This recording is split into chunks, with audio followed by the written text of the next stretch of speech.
No Origem dos Bytes de hoje, nós vamos falar de um assunto que tem tudo a ver com tecnologia, distopias. E para falar sobre isso, nós estamos aqui com o quadrinista Fábio Moon, autor também da peça Os Três Mundos, que trata do assunto de uma maneira bem inusitada e atual.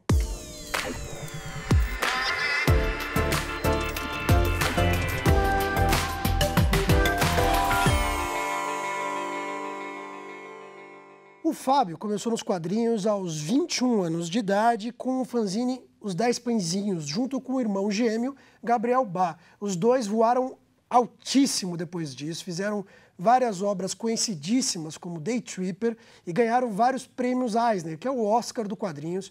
Hoje, certamente, são os quadrinistas mais famosos e reconhecidos do Brasil. Tudo bem, Fábio? Oi, tudo bom. Obrigado por vir aqui mais uma vez. E como eu disse, ele fez a peça agora Os Três Mundos, em cartaz na Fiesp, correto? Isso. Até dezembro. Até o meio de dezembro, né? Sim. Entrada gratuita, né? A entrada é de graça, sim. E Os Três Mundos fala de distopias, que são cenários apocalípticos e como a sociedade vai se virar nesses cenários. Diga, Fábio, por que você resolveu falar desse assunto agora, de cenas apocalípticas? O mundo está apocalíptico? Ou é porque o assunto está na moda, com séries como Handmaid's Tale? Ou é algo que veio de dentro, assim, que você precisava falar?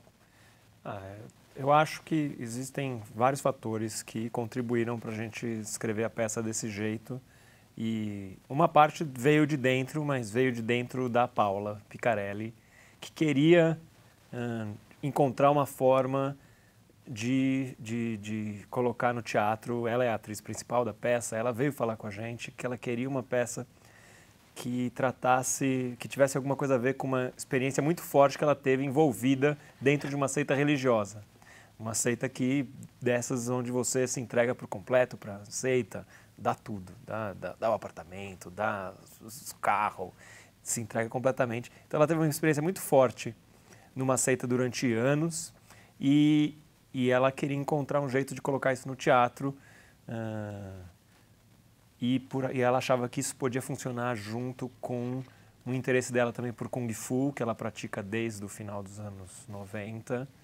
E aí ela veio falar com a gente que ela achava que esse mundo dos quadrinhos, talvez esse elemento pop dos quadrinhos tivesse alguma coisa a ver com o Kung Fu e a sensibilidade que a gente coloca nas nossas histórias desse conta de tratar do que sobra das relações humanas, assim, quando a gente é colocado numa situação extrema, que é dessa, como a do culto. E aí, a parte do Kung Fu foi super interessante, mas essa parte de ser envolvido e de se entregar por completo em algo que começa a tomar as decisões por você, começa a te dominar por completo, e essa perda da individualidade nesse conjunto, foi o que foi nos interessando. E essa ideia de trabalhar isso no teatro, onde as pessoas estão lá falando as coisas, ao contrário dos quadrinhos, onde a gente faz tudo e não tem nada em voz alta, tudo acontece dentro da cabeça dos leitores, isso foi direcionando as nossas, sei lá, nossas escolhas. E acho que essa coisa da distopia, ela vem de ser uma peça de teatro, sabe? Ela vem de, vamos trabalhar no teatro, o que no teatro... O que vai funcionar para o teatro? E se a gente jogasse uma situação dessa para um extremo, que podia ser um extremo primitivo, mas acho que a ideia mais que funcionaria melhor é se fosse um extremo pós-apocalipse. A gente joga para o futuro, joga para o final dos tempos, essa situação extrema de ser controlado por algo que você acredita. E aí a gente começou a conversar com a Paula e a gente começou a pensar nisso, começou a pesquisar seitas, pesquisar Kung Fu, pesquisar o que sobraria de um mundo que acaba, como seria uma sociedade onde quase tudo acaba, o que resta da sociedade, o que resta dos indivíduos, o que resta do controle. E aí as coisas foram começando a chamar mais atenção. Se o controle sobrevivesse, como seria esse tipo de controle que uma pessoa tem sobre a outra? Seria um controle religioso, seria um controle político, seria um controle de opinião, um controle de decisão, um controle de verdade, né? Então você vê, cada vez que a gente parava para pensar, a partir uma conversa inicial, a gente tinha mais dúvidas e tinha mais ideias de como construir uma história que falasse sobre essas possibilidades de relação humana, e elas todas apontavam para um futuro onde as coisas estavam dando errado, né? Um futuro que a gente achava que ia ser muito distante e muito, sei lá, muito impossível. Mas parece um pouco próximo, né, da realidade de todos hoje em dia. Eu acho infeliz que pareça próximo, mas ao mesmo tempo eu acho que facilita para o público enxergar a reflexão que a gente pretende através da peça, através da história. Essa reflexão de duas situações na peça onde um grupo entrega suas decisões para alguém tomar e o perigo de não tomar as próprias decisões, de não pensar nas decisões que a gente toma cotidianamente e como entregar toda essa responsabilidade para outra pessoa não necessariamente é a melhor opção, e que se a gente faz isso se a gente continua fazendo isso, uma hora a gente para de perceber que a gente tem opções, né? O mundo distópico, você esquece coisas que você deixou de fazer. Então a gente queria mostrar essa realidade. Quanto menos decisão a gente toma, daqui a pouco a gente esquece que a gente pode tomar decisões, pode tomar as próprias decisões, porque a gente se acostuma às pessoas tomarem decisões pela gente, mesmo que sejam decisões erradas. Na peça, algo que me chamou a atenção particularmente, porque é um assunto que eu consumo bastante, é um assunto que me interessa, então já li muito livro sobre, filmes sobre, mas sempre que eu vejo um filme com a temática, por exemplo, Mad Max, o Alphaville, dos anos 60, ou um livro sobre isso, como o do George Orwell, e tantos outros, eles sempre focam em um tipo de mundo apocalíptico, normalmente, né? Então, você tem esse mundo apocalíptico que tem um guru religioso, que é parecido com a história do Kung Fu que você falou, que é representado na Paula pela Paula, na peça, pela personagem que, se não me engano, chama Lachesis, não é isso? Lachesis, E, ao mesmo tempo, na mesma peça, você tem o Acônito, né? Que é um ditador típico, um Mussolini, um Hitler, que controla o mundo, controla as pessoas com base na bala. Literalmente, ele até joga granadas uma hora nas pessoas, atira nas pessoas, né? Então você tem esses dois tipos de ditaduras, vamos dizer assim. Por que vocês escolheram botar essas duas ditaduras em conflito na peça? Eu acho que não dava para criar uma história, por mais distópica, fictícia que seja, em que existe só um lado. E que eu acho que é uma discussão, é um jeito muito fácil de resumir os problemas. Existe um lado, então existe o cara que domina, existe o cara que é dominado, e desse jeito fica muito fácil de saber se um está certo, se um está errado e qual é o problema. E eu acho que o interessante é perceber que não existe um problema e que não existe um lado certo, um lado errado. E quanto mais esse controle essa manipulação do controle vai se desenvolvendo na peça, a impressão que tem é que todos os lados estão errados e o problema é não refletir sobre a própria culpa no caos em que os personagens vivem, né? Todo mundo tem problema, todo mundo é parte do problema. Então, apresentar só uma situação, as pessoas elas escolhem um lado e pronto. Então tem um lado certo e um lado errado. Quanto mais complexo é o mundo, e o mundo é complexo, então a gente apresenta essa reflexão que vai variando. Assim, durante a peça você se envolve com o personagem e acha que ele vai ser o mocinho da história, ou ela vai ser a mocinha da história, mas ela também tem problemas. O mundo que ela apresenta para os súditos, para o culto da serpente, também tem problemas. É uma ditadura também, né? Também são formas de controle, né? A forma de controle pela crença, pelo afeto, né? Ele é um culto que envolve as pessoas, envolve essa sedução do Kung Fu, visualmente é sedutor, então existe lá um afeto que ela transmite para os seguidores, isso é uma forma de controle. E o acônito faz o contrário, ele apresenta uma possibilidade, ele não apresenta uma possibilidade de questionamento da situação por um bem maior. Ele está lá representando um bem maior, protegendo o povo dele pelo controle físico. Né? Por meio do ódio também, né? Pelo ódio também, mas o discurso é que tudo isso é pelo bem do povo, né? Pelo bem do povo ele faz as coisas terríveis que ele tem que fazer. Mesmo que as pessoas não saibam qual é esse bem, não entendam essa situação, ele insiste que isso é para o bem de vocês. Inclusive matá-las, né? Fuzilá-las. Inclusive matá-las, mesmo que nunca seja esclarecido. Faz parte também da história do acônito, desse mundo das máscaras que ele domina. O misterioso fim de pessoas que, para manter a engrenagem funcionando. Manter a engrenagem funcionando, você tem que tirar as peças que não funcionam, as peças que estão lá, criando um contratempo, criando uma contradição, criando um questionamento. Né? Você vê, é natural ver paralelo com a história política, né? Tanto do Brasil quanto da humanidade em geral. Vocês fizeram esse paralelo de forma intencional com figuras históricas e, mais do que isso, você vê o paralelo das duas figuras, da guru religiosa, ou como preferir, do afeto, né? E do ditador mais usual. Você vê paralelos hoje no mundo e no Brasil ou não? É algo atual?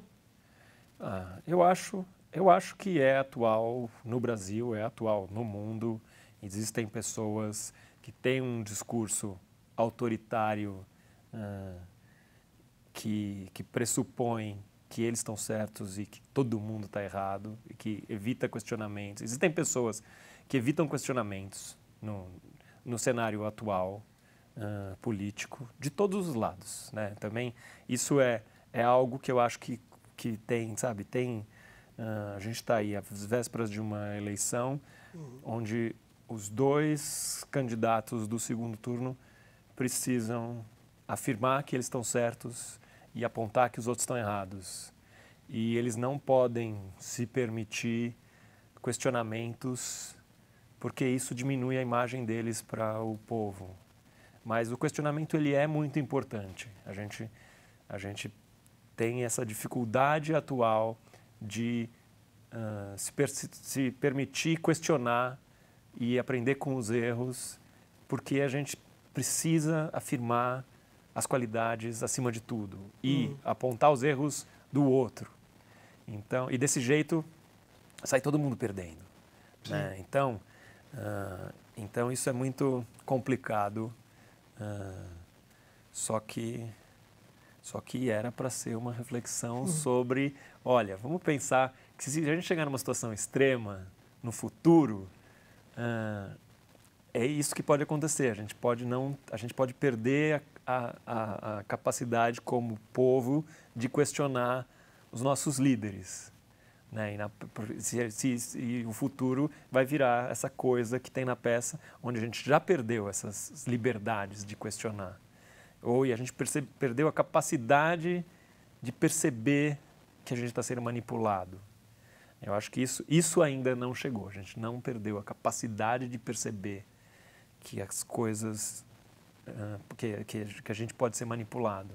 A gente não perdeu essa capacidade de reflexão. Mas a gente ainda espera muito dos nossos líderes quando é isso, eles estão lá para liderar, eles estão lá para controlar.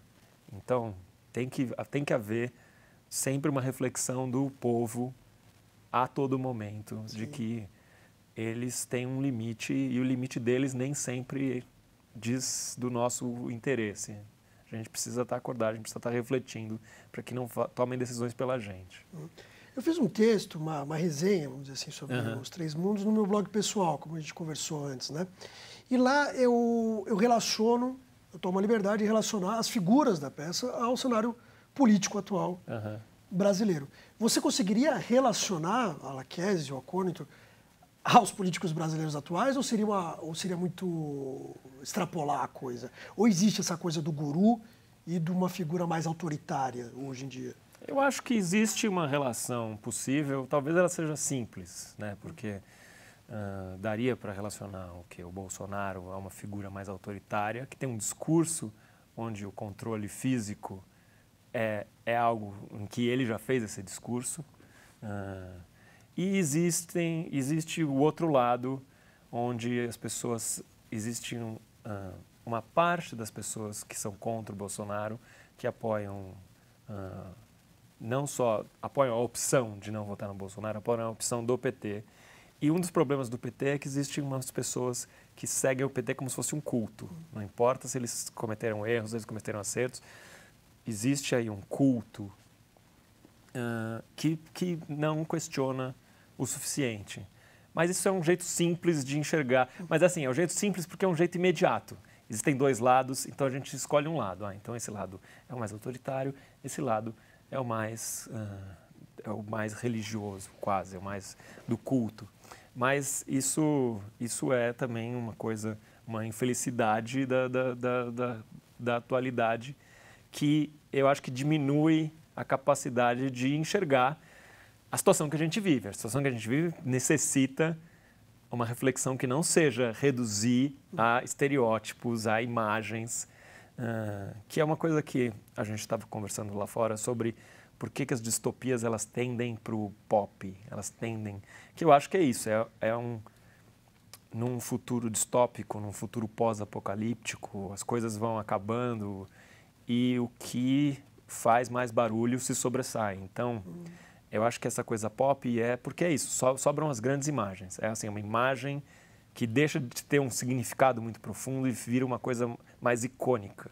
Então, é quase quase uma volta a uma sociedade mais selvagem. Nesse sentido, ela é mais icônica, ela é mais imediata. Então, nisso, ela tem essa cara Mad Max, que é assim, eles buscam os ícones, né? Buscam umas imagens que todo mundo reconhece rapidamente. E nisso, isso dialoga muito com o mundo pop, onde a força da imagem é o motor principal. Para terminar de uma maneira, digamos que esperançosa, né? Uhum. Sem dar nenhum spoiler aqui, mas no fim da peça você apresenta, vocês, né, você e teu irmão, apresentam um terceiro mundo, né? Uma terceira via, uma terceira opção, como você queira chamar, e que quando, pelo menos para mim, quando eu saí da peça, eu me senti um pouco mais aliviado de escutar aquele rock and roll do terceiro mundo, digamos assim. O que seria esse terceiro mundo? E você acha que há uma opção saudável para nós todos convivermos com as nossas diferenças, até com nossos extremismos, às vezes a gente poder conviver nesse terceiro mundo? Eu acho. Como eu acho que a gente ainda não chegou nesse extremo da peça, eu acho que o terceiro mundo, uma outra opção, ela é muito mais possível hoje do que na realidade da peça. Mas ela diz sobre essa capacidade das pessoas de não esperarem que façam por elas, né? Na situação extrema da peça, a gente tem que se libertar de um controle absoluto, enquanto hoje em dia a gente ainda não precisa se libertar. A gente ainda tem a possibilidade de ser mais proativo do que passivo. A gente ainda tem a possibilidade de oferecer o diálogo em vez de oferecer uma solução autoritária. A gente ainda tem a possibilidade de encontrar juntos soluções em vez de aceitar soluções que nos são impostas. E então a ideia disso, a ideia da peça, no final, assim, ela apresenta essa possibilidade. A gente está aqui, está todo mundo aí. O mundo, está todo mundo no mesmo mundo. Não adianta tentar dividir, tentar excluir, tentar culpar uns aos outros. O mundo continua sendo de todo... A gente continua no mesmo mundo. Então a gente precisa aprender a tomar decisões, aprender a aceitar as decisões do outro e aprender um jeito de conviver sem que de uma forma que não seja autoritária, de uma forma que não seja definitiva, de uma forma que não seja restritiva, né? A gente precisa estar aberto ao outro para que cada mundo interior das pessoas seja um mundo maior, né? A gente está vivendo uma época em que os mundos estão diminuindo, os mundos pessoais estão diminuindo, porque as pessoas estão se fechando umas das outras. A gente precisa encontrar um jeito em que as pessoas se abram para as outras pessoas e que o mundo em que a gente vive continue crescendo em vez de regredir. Vale ter um pouco de empatia, né? Esperamos que dê certo isso, né? Muito obrigado, Fábio, mais uma vez pela sua presença aqui. Eu recomendo bastante ver a peça que está lá na Fiesp, em São Paulo. Depois vai para outros lugares, Fábio? A ideia é essa, né? Vamos ver como vai estar o mundo no ano que vem, né? Ela fica até o meio de dezembro, mas ela tem esse misto tecnológico, ao mesmo tempo ele torna a peça muito fácil de viajar, porque ela não tem cenário, né? O cenário são as duas telas onde tudo existe nas projeções, nas animações. Então a gente só precisa de um teatro onde monte duas telas que a gente pode montar em qualquer lugar, né? Aliás, além da história, visualmente a peça é um desbunde, é magnífico. Volto a falar, recomendo, assim como recomendo os quadrinhos do Fábio e do Gabriel Bá, que é o irmão gêmeo dele, como disse, ganhadores do Eisner, o Oscar dos quadrinhos, e que representam muito bem a arte brasileira lá fora. Muito obrigado pela audiência mais uma vez e até a próxima.